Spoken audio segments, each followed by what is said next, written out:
Disculpa, tuve un problema aquí técnico, pero ya pudimos resolverlo. Vamos a continuar con el repaso de biología en el área de bioquímica. Estábamos pasando a biomoléculas orgánicas, a GLAP, ¿sale? Yo le llamo así GLAP a la combinación de recordar glúcido, lípido, ácido nucleico y proteína, ¿sale? Esas son las 4 biomoléculas más preguntables del examen. Recuerden que estas 4 macrobiomoléculas orgánicas son una parte fundamental de la bioquímica de la biología, ¿sale? De la bioquímica en general. Primero, carbohidratos. Voy a hacerles unas preguntas sobre carbohidratos. No se les olvide que actualmente se le prefiere el término glúcidos o también llamados azúcares. Son la principal fuente de energía, de disponibilidad inmediata para la célula y forman estructuras de soporte celular. Entonces, las preguntas son muy sencillas. Primera pregunta, ¿cuál es la función biológica primordial de los carbohidratos en seres vivos? 1. Proporcionar energía de disponibilidad inmediata o almacenar información genética hereditaria. ¿Cuál contestarían ustedes? Obviamente, la opción 1, ¿verdad? Proporcionar energía de disponibilidad inmediata. Si tu célula necesita energía, necesita moverse, dividirse, va a usar los carbohidratos. Son el combustible de primera línea. Siguiente, ¿cómo se le conoce a la unidad básica o monómero que compone a los carbohidratos? ¿Aminoácido o monosacárido? Bien, es monosacárido, ¿sale? Monosacárido significa un solo azúcar. El ejemplo clásico, la clave de todo, es la glucosa, ¿sale? Siguiente, ¿qué tipo de enlace químico une a dos monosacáridos para formar estructuras más grandes como los disacáridos o los polisacáridos? ¿El enlace glucosídico o el enlace peptídico? Muy bien, es el enlace glucosídico, ¿sale? Recuerden, glucosídico viene de glucosa, o bueno, de la misma raíz. Relaciona siempre ese nombre con la idea de la unión de los azúcares. Siguiente, polisacárido estructural que compone la pared celular de las plantas y que los humanos no podemos digerir, conocido coloquialmente para nosotros como fibra dietética, almidón o celulosa. Exacto, la celulosa. El almidón por su parte es reserva de energía de la planta. La celulosa es un soporte rígido, estructural, es un carbohidrato estructural, no de fuente de energía para nosotros. ¿Sale? Siguiente. ¿Cuál es el polisacárido de reserva energética que los animales almacenamos en el hígado y en los músculos para emergencias? ¿Glucógeno o quitina? Exacto, glucógeno, muy bien. El glucógeno es tu batería de reserva. Cuando pasas horas sin comer, tu hígado lo rompe para liberar glucosa a la sangre y mantenerte activo, ¿sale? Bien, ahora pasemos con los lípidos o también llamados grasas, que sería el término L, ¿no? Vamos aquí, en este punto. Lípidos o grasas. Primera pregunta, ¿cuál es la característica físico-química compartida por todos los lípidos de la naturaleza? Que son altamente solubles en disolventes polares como el agua o que son hidrofóbicos e insolubles en agua. ¿Cuál elegirían ustedes? Bien, es que son hidrofóbicos e insolubles en agua. El aceite y el agua no se mezclan, ustedes lo saben. Esa naturaleza hidrofóbica, el miedo al agua, es la propiedad obligatoria que define a un lípido en tu examen, ¿sale? Siguiente, ¿qué tipo de lípido es la forma principal en que los animales almacenamos energía a largo plazo en el tejido adiposo? ¿Triglicéridos o fosfolípidos? Bien, triglicéridos, ¿sale? Son las grasas verdaderas. Si el problema en el examen dice reserva de energía a largo plazo o aislante térmico o algo relacionado con el sobrepeso, piensa en los triglicéridos. Los fosfolípidos son otro tipo de lípidos. Sí son lípidos, pero están constituyendo a las membranas celulares, ¿sale? Siguiente, biomolécula anfipática que constituye el componente estructural principal e indispensable de la bicapa de una membrana celular, colesterol libre o fosfolípido. Bien, es el fosfolípido, ¿sale? Es una pregunta fija de exámenes. Las fronteras de todas las células están construidas de fosfolípidos. Tienen una cabeza que ama el agua, hidrofílica, y otras colitas, dos colitas, que son dos ácidos grasos que la odian, hidrofóbica. Por eso se constituye la doble capa fosfolipídica. Bien. Siguiente pregunta. Lípido esteroide que funciona como el precursor obligatorio para la síntesis de hormonas sexuales como la testosterona y la progesterona. ¿Colesterol o ácido graso saturado? Correcto, colesterol, ¿sale? Recuerden, no todo el colesterol es malo. Sin él no tendríamos las hormonas esteroideas ni estabilidad en la membrana celular.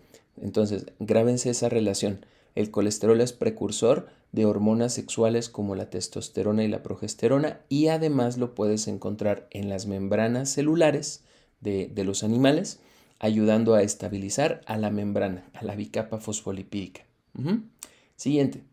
¿Cuál es la función principal de las ceras como lípidos especializados en las hojas de las plantas o las plumas de las aves? ¿Acelerar la reacción metabólica del citoplasma o actuar como impermeabilizantes para evitar la pérdida o exceso de agua? Correcto, es actuar como impermeabilizante para evitar la pérdida o exceso del agua, ¿sale? Recuerden, las ceras aíslan del agua. Si ves un reactivo sobre hojas brillantes que repelen la lluvia, estás ante una función de protección mediante ceras, mediante el lípido de cera. Bien, ahora vamos a dar un brinco a la A, ¿sale? Que son los ácidos nucleicos. Los más famosos son el ADN y el ARN, pero de todas maneras vamos a hablar posiblemente de más de ellos.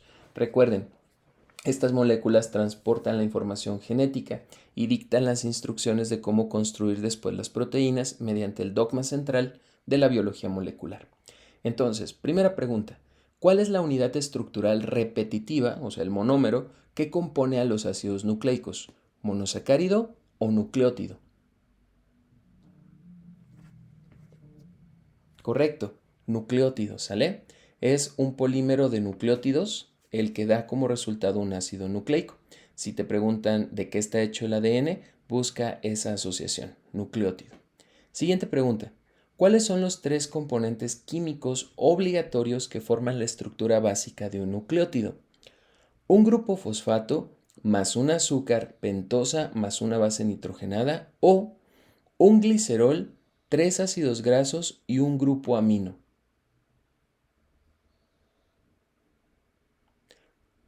Bien, la primera opción es la correcta, ¿sale? Un grupo fosfato, un azúcar y una base nitrogenada. Si le quitas el fosfato se llama nucleósido. Es una característica que tiene, ¿sale? Pero en general, nucleótido es la unión de las tres. Grupo fosfato, azúcar pentosa y una base nitrogenada. Siguiente. ¿Cuál es la diferencia química clave entre el azúcar del ADN y el azúcar del ARN? Primera opción. El ADN tiene desoxirribosa y el ARN tiene ribosa. O segunda opción. El ADN tiene glucosa y el ARN tiene fructosa. Correcto. Es la primera. El ADN tiene desoxirribosa y el ARN tiene ribosa. ¿Sale? Muy bien. Vamos muy bien. Siguiente opción. Siguiente pregunta, perdón. ¿Qué base nitrogenada es completamente exclusiva del ARN y jamás se encontrará en una molécula de ADN normal? ¿Timina o uracilo?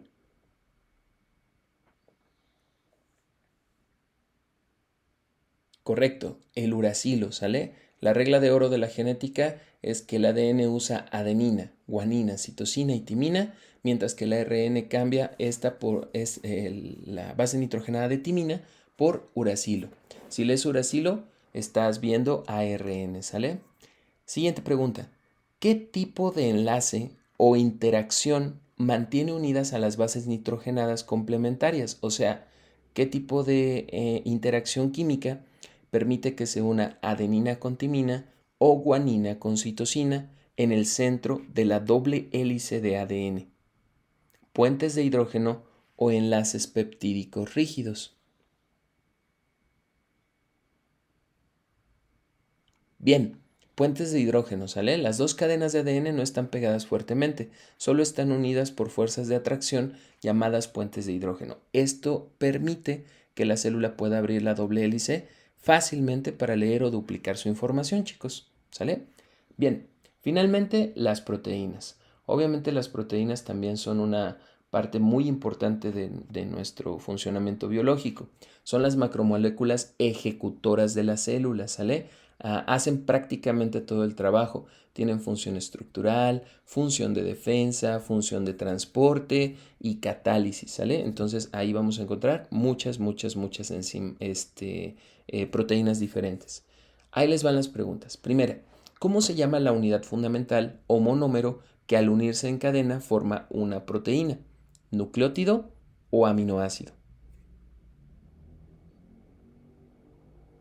Bien, esa estaba regalada. Aminoácidos, ¿sale? Existen en total 20 aminoácidos diferentes en la naturaleza y combinándolos en órdenes distintos construyen a todas las proteínas que existen. Son como las letras de un alfabeto. Imagínense cuántas palabras pueden hacerse con las letras del alfabeto y luego cuántos libros podrían escribirse.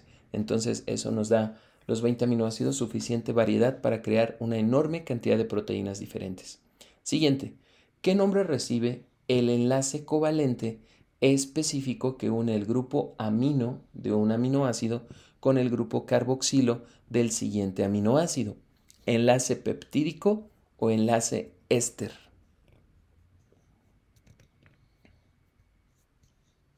Correcto, enlace peptídico, ¿sale? Es una pregunta clásica también de exámenes. Los carbohidratos usan enlace glucosídico, los lípidos usan al enlace éster y las proteínas usan al enlace peptídico, ¿sale? No los vayas a confundir cuando vayan a presentarse en la prueba. Siguiente pregunta, ¿cómo se le conoce a las proteínas especializadas que actúan como catalizadores biológicos, aumentando drásticamente la velocidad de una reacción química?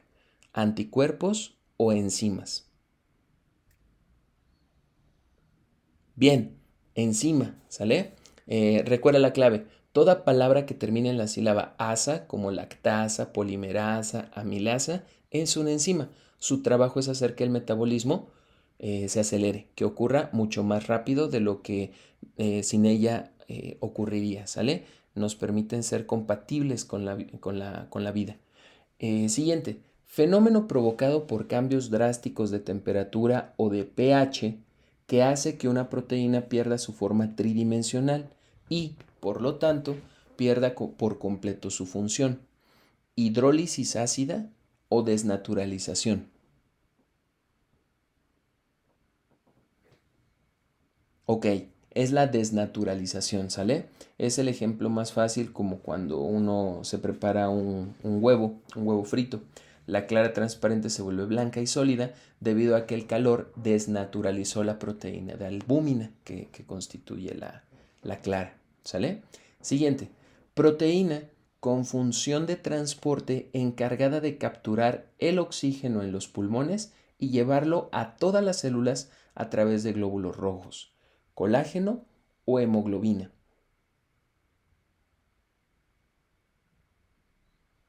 Bien, la hemoglobina, ¿sale?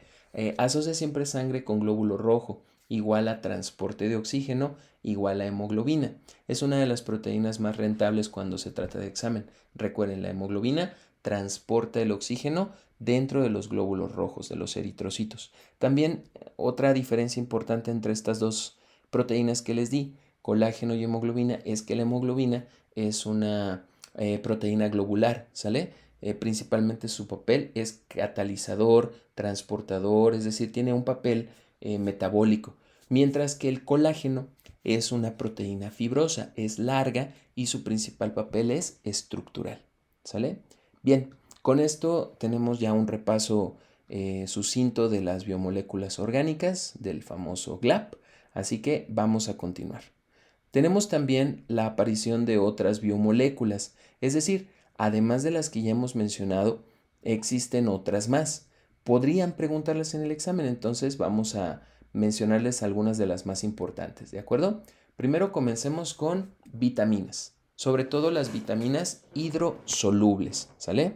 Las vitaminas hidrosolubles. Primera pregunta, ¿qué vitamina hidrosoluble es indispensable para la síntesis de colágeno y cuya deficiencia provoca la enfermedad de escorbuto, que es el sangrado de encías, la debilidad y la caída de los dientes? ¿Vitamina C, ácido ascórbico o vitamina B12, cobalamina?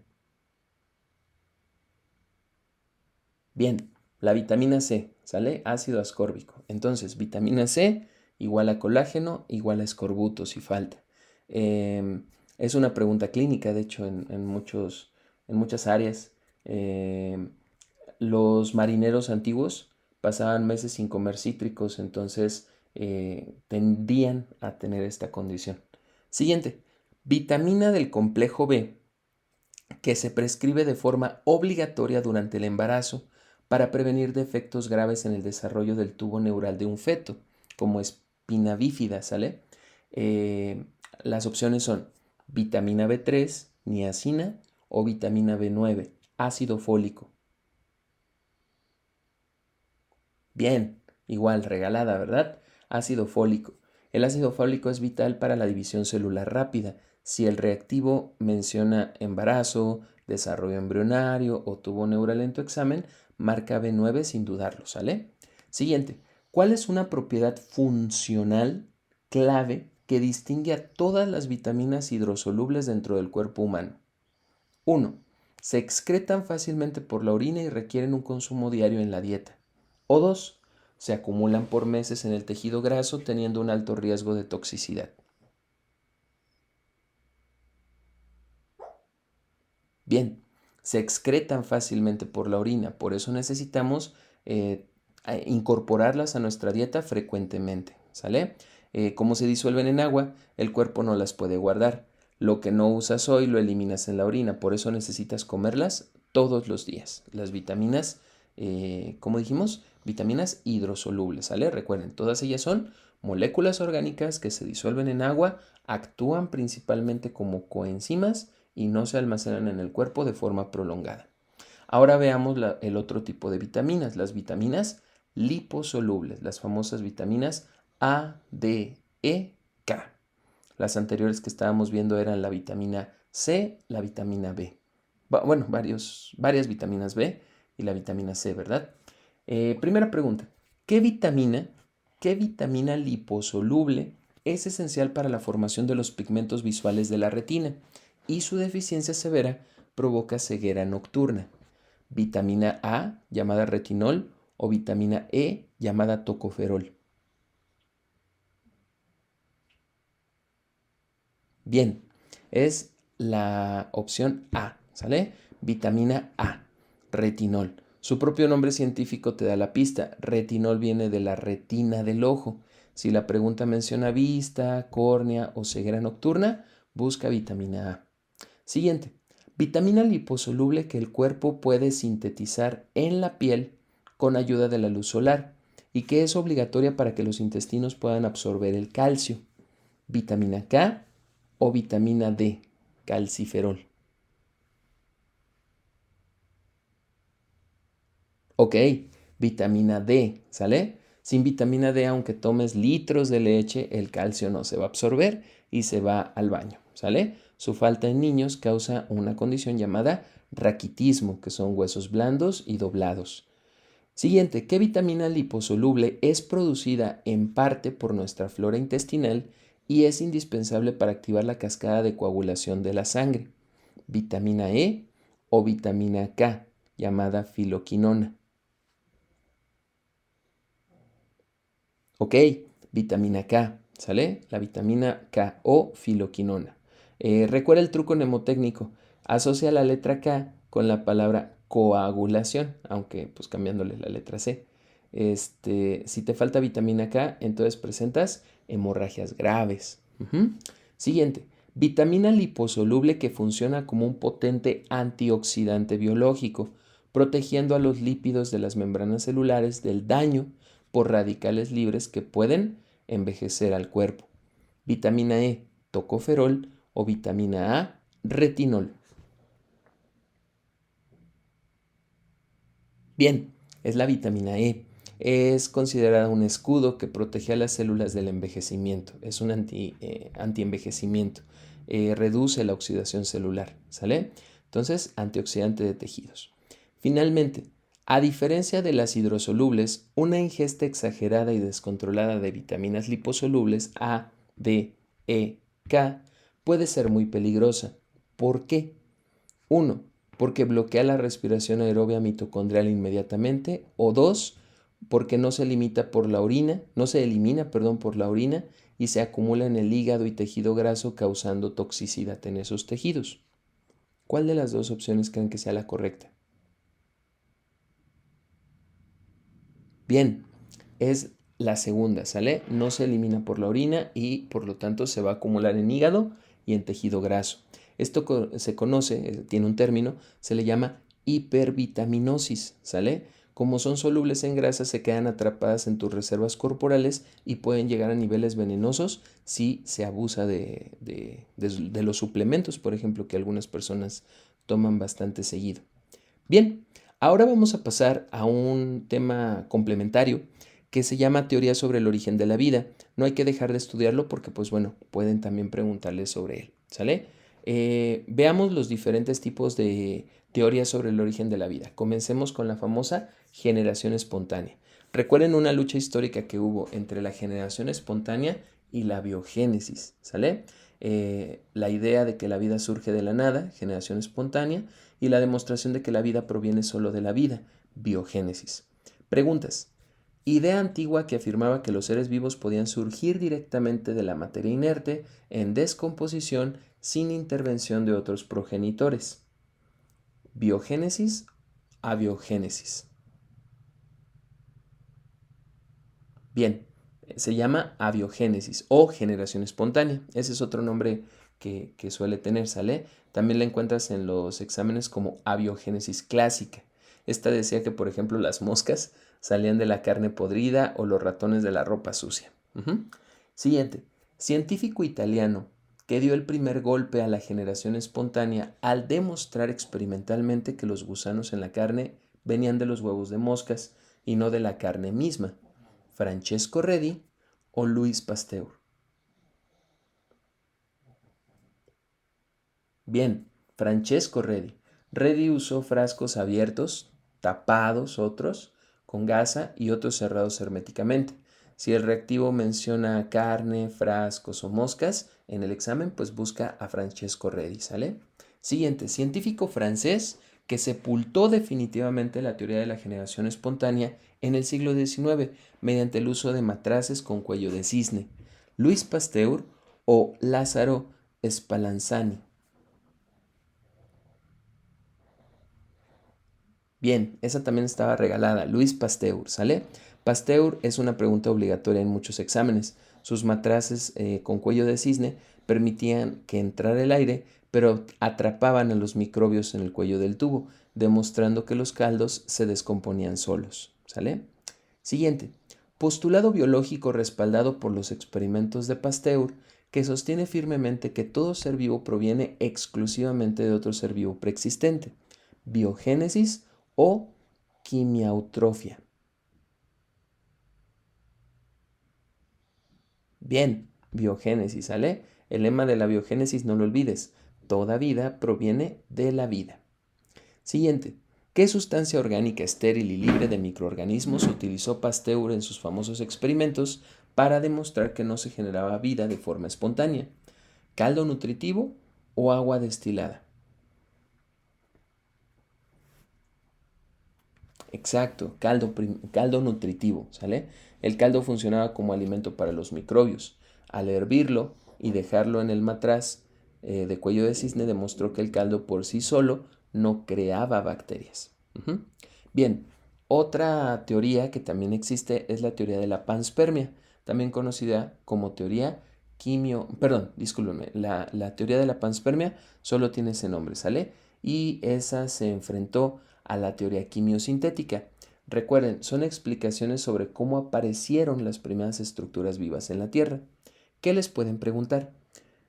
Por ejemplo, teoría que sostiene que la vida no se originó en nuestro planeta, sino que llegó del espacio exterior transportada por meteoritos o cometas en forma de esporas bacterianas.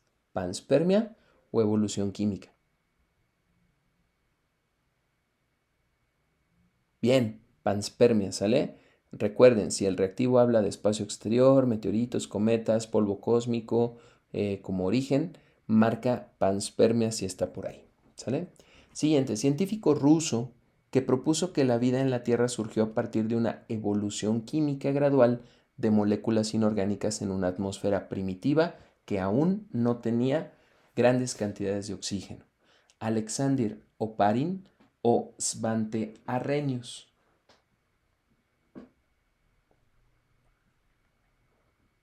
Muy bien, Alexander Oparin, ¿sale? Oparin formuló durante la época de la Unión Soviética, él era ruso en ese tiempo soviético, formuló la teoría físico-química o quimiosintética.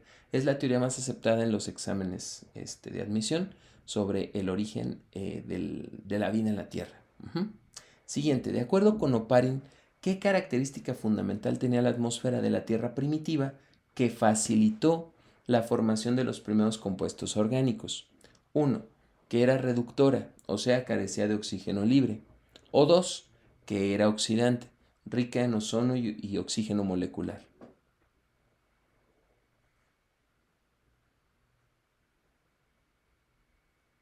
Listo. En este caso es la era reductora, ¿sale?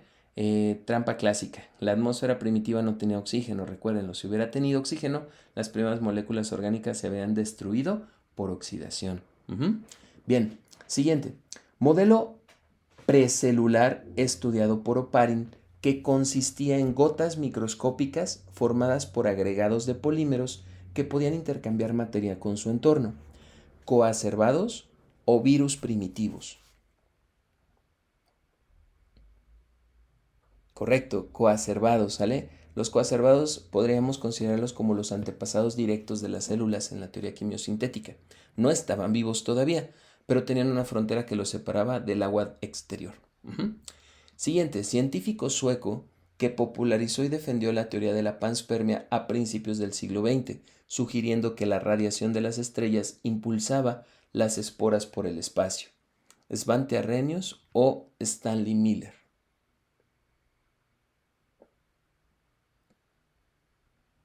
Ok, Svante Arrhenius, ¿sale? Asocia los nombres.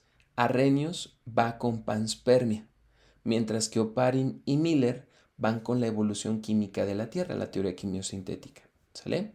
Muy bien, seguimos. Si les llegan a preguntar sobre los experimentos de Müller y de Uri, son una demostración en el laboratorio que le dio validez científica a la evolución química, a la teoría quimiosintética anterior. Ahí les va. ¿Qué experimento llevaron a cabo? Bueno, ¿qué tipo de moléculas orgánicas esenciales para la vida obtuvieron Müller y Uri al final de su experimento? ¿Aminoácidos o células procariotas vivas?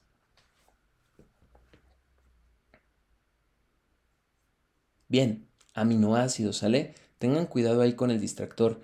Müller y Uri no crearon vida, solo demostraron que la materia inorgánica podía organizarse para formar los ladrillos químicos de la vida, ¿sale? Bueno, entonces es el aminoácidos lo que sintetizaron ellos en laboratorio.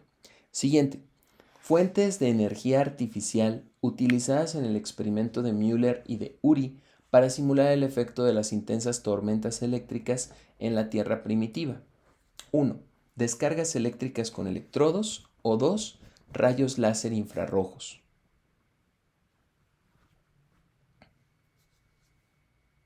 Bien, ellos utilizaron descargas eléctricas con electrodos, ¿sale? Las chispas eléctricas constantes eh, simulaban los relámpagos primitivos, aportando la energía necesaria para romper los gases y forzar la unión de nuevas moléculas. Luego, ¿cuál de los siguientes gases fue introducido obligatoriamente en el sistema de Müller-Urey para representar la atmósfera reductora de la Tierra primitiva? ¿Metano u oxígeno?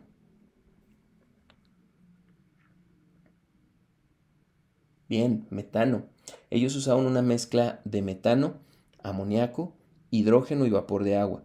Recuerda que el oxígeno libre estaba completamente prohibido en su diseño porque era una época donde todavía no teníamos una atmósfera oxidante, ¿sale?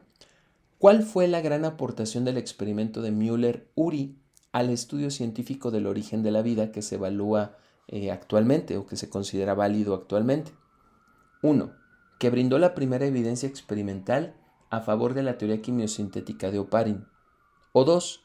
Que comprobó que los ácidos nucleicos aparecieron antes que las proteínas en los océanos.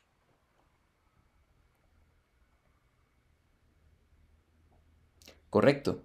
Es el que el experimento brindara la primera evidencia experimental a favor de la teoría de Oparin. Muy bien. Vamos al último bloque de este repaso, que sería célula procariota contra célula eucariota. Recuerden, las preguntas pueden venir muy sencillas o a veces un poquito complejas. Vamos a cubrir lo más esencial, ¿sale? Pregunta 1. ¿En qué parte de la célula procariota se localiza su material genético, al carecer ella de membrana nuclear que lo encierre? ¿Región del nucleoide o dentro de un nucleolo?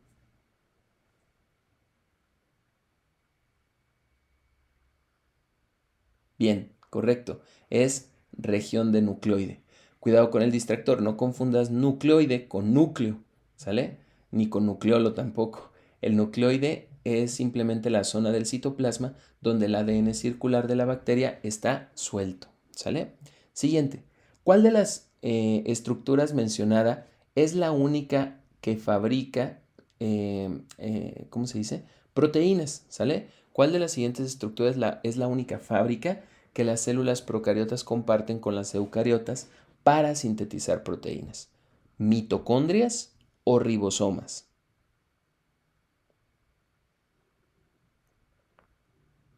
Bien, son los ribosomas, ¿sale? Ambas tipos de células, procariota y eucariota, tienen ribosomas. Solo que en el caso de las bacterias tienen un ribosoma con una estructura diferente. Les llaman ribosoma del tipo 70S, ¿sale? Sin ellos no podrían sintetizar sus proteínas las células, así que no podrían cumplir con todas las funciones vitales, ¿sale? Siguiente. ¿Qué nombre reciben los pequeños anillos de ADN extracromosómico que poseen las bacterias y que les heredan resistencia a los antibióticos? ¿Plásmidos o cilios? Bien, son los plásmidos, ¿sale? Plásmido igual a resistencia a antibiótico, para fines muy prácticos, ¿sale?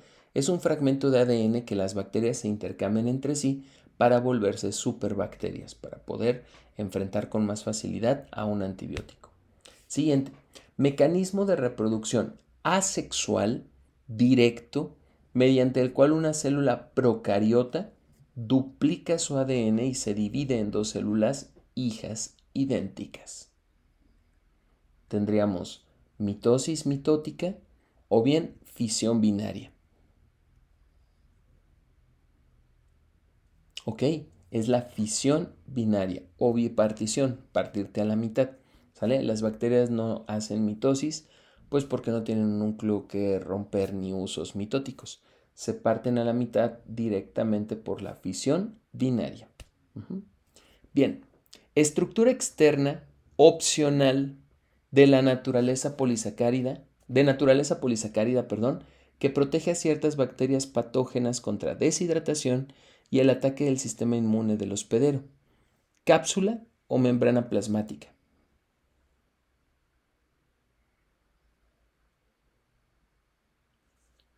¿Ya la eligieron? Ok, es la cápsula, ¿sale? Entre la cápsula y la membrana plasmática es la cápsula. El orden de afuera hacia adentro de las bacterias peligrosas es primero una cápsula, luego su pared celular de peptidoglicano y al final su membrana plasmática. La cápsula es como una armadura contra diferentes antibióticos o diferentes condiciones de nuestro cuerpo. Finalmente, entramos a una idea que une a las dos, ¿sale? Llamada la teoría de la endosimbiosis. Entonces, la explicación evolutiva de cómo ciertas células procariotas se unieron y trabajaron en equipo con las células eucariotas, las más grandes que ellas, pues obviamente se estudiaría aquí, ¿sale? Preguntas que pueden venir en el examen. 1. ¿Qué científico propuso y defendió la teoría de la endosimbiosis serial, demostrando que los organelos energéticos provienen de antiguas bacterias fagocitadas? ¿Rosalind Franklin o Lynn Margulis? Bien, Lynn Margulis, ¿sale? El nombre obligatorio en el área de la biología celular, Lynn Margulis, ¿sale? Si el reactivo te pregunta en un examen quién descubrió el origen evolutivo de la mitocondria, entonces elige a Margulis. Luego tenemos, ¿cuáles son los dos organelos transductores de energía de la célula eucariota que se originan por el proceso de endosimbiosis? Ahí les van las opciones, mitocondrias y cloroplastos o aparato de Golgi y lisosomas.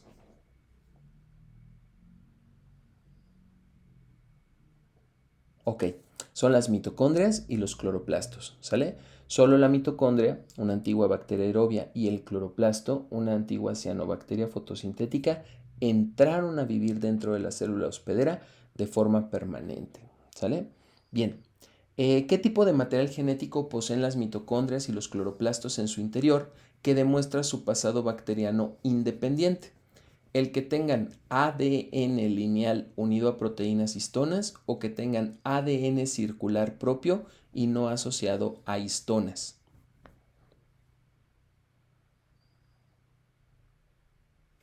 Ok, que tengan ADN circular propio y no estén asociados a histonas. Recuerda, es la prueba definitiva de la endosimbiosis para saber si la entendemos. El ADN de las mitocondrias es circular, exactamente igual al ADN de una bacteria actual. Y también son completamente diferentes al ADN del núcleo. ¿Sale? Siguiente pregunta. ¿Qué tamaño de ribosoma se localiza dentro de la matriz mitocondrial y el estroma de los cloroplastos, reforzando la teoría de Margulis? ¿Ribosoma 70S o ribosoma 80S? Ok, es el ribosoma 70S, ¿sale? Mientras que la célula eucariota usa ribosomas más grandes llamados 80S, en su citoplasma sus mitocondrias conservan ribosomas pequeños 70S, que son los ribosomas exclusivos de los procariotas. Finalmente, ¿a qué se debe que tanto las mitocondrias como los cloroplastos cuentan con una estructura de doble membrana?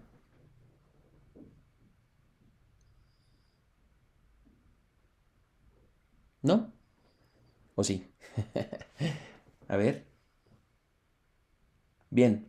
En este caso es la segunda, ¿sale? A que la membrana interna era de bacterias originales y la externa pertenece a la célula que la fagocitó. Entonces, imagina una envoltura doble. La capa externa es la bolsa con la que la célula grande atrapó a la pequeña mediante endocitosis hace miles de millones de años. ¿Sale? Esa es la teoría endosimbiótica. Finalmente, sobre células eucariotas que también nos interesan. ¿Cuál es la característica principal estructural definitiva que separa a la célula eucariota de la célula procariota? Bien, exacto, que haya o no un núcleo, ¿sale? Recuerden, el prefijo eu significa verdadero y carion, núcleo. Si hay un contenedor membranoso protegiendo al ADN, pues estás ante una célula eucariota. Siguiente, ¿qué organelo del sistema de endomembranas eucariota está tapizado de ribosomas y se encarga específicamente de la síntesis y transporte de proteínas de exportación? ¿Retículo endoplásmico rugoso o retículo endoplasmático liso? Bien, retículo endoplasmático rugoso. ¿Sale? Siguiente. ¿Qué estructura exclusiva de la célula eucariota vegetal está compuesta de celulosa y proporciona soporte mecánico, rigidez y protección contra la presión osmótica? ¿Membrana plasmática o pared celular? Respuesta, pared celular. ¿Sale? Las células animales jamás tienen pared celular. Si el reactivo menciona rigidez, forma geométrica fija y celulosa, está describiendo a una planta y no a una persona. Veamos. Siguiente pregunta. Organelo celular vesicular exclusivo de las células animales que contiene enzimas hidrolíticas ácidas destinadas a digerir los nutrientes o destruir desechos. Peroxisoma o lisosoma.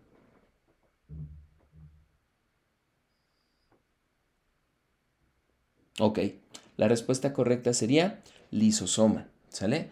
Piensa en el lisosoma como en el estómago de una célula animal. Si la pregunta menciona digestión, autofagia, destrucción de bacterias, la respuesta siempre va a ser, aunque eso a veces se puede olvidar, el lisosoma, ¿sale?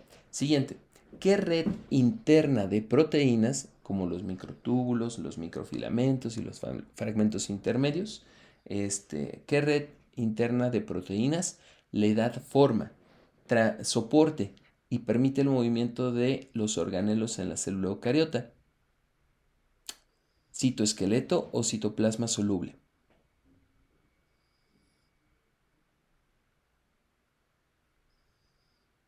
Bien, en este caso sería citoesqueleto, ¿sale? Las bacterias casi no tienen mucho problema. Espero yo también que esto les haya quedado súper claro. Ojalá que no tengan duda. Y de todas maneras confíen en lo que ya saben, ¿sale, chicos? Bien, aquí concluimos este repaso y continuamos con los siguientes temas.